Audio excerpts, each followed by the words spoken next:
नमस्कार मंडळी. मी आणि माझा मित्र वरद खूप लांब गेलेला आहे तो. सो आम्ही दोघं आज आलेलो आहे सिंहगडावरती. ॲक्च्युली आज आमच्या कॉलेजला अनऑफिशियल सुट्टी आहे कारण 12वीचे एक्झाम्स आहे. आणि तुम्ही बघू शकता सिंहगड ही बॅक साईड आहे आणि तिकडच्या साईडला शिवाजी महाराजांची त्यांनी बांधलेली खूप छान अशी भिंत आहे आणि इकडं स्ट्रक्चर आहे. तर मंडळी आपण आता आहोत बाळ गंगाधर टिळक यांच्या निवासस्थानी.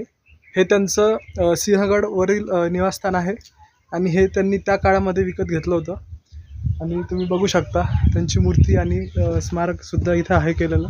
आणि असा खूप सुंदर असा वाडा आहे, तुम्हाला दाखवतो मी. अख्खा म्हणजे आता स्ट्रक्चर थोडंसं जीर्ण झालेलं आहे पण तरी पण. आणि इथं छान खाली तोफ वगैरे ठेवलेलं आहे, बघू शकता तुम्ही. ह्या पण साईडने एक तोफ ठेवलेली आहे.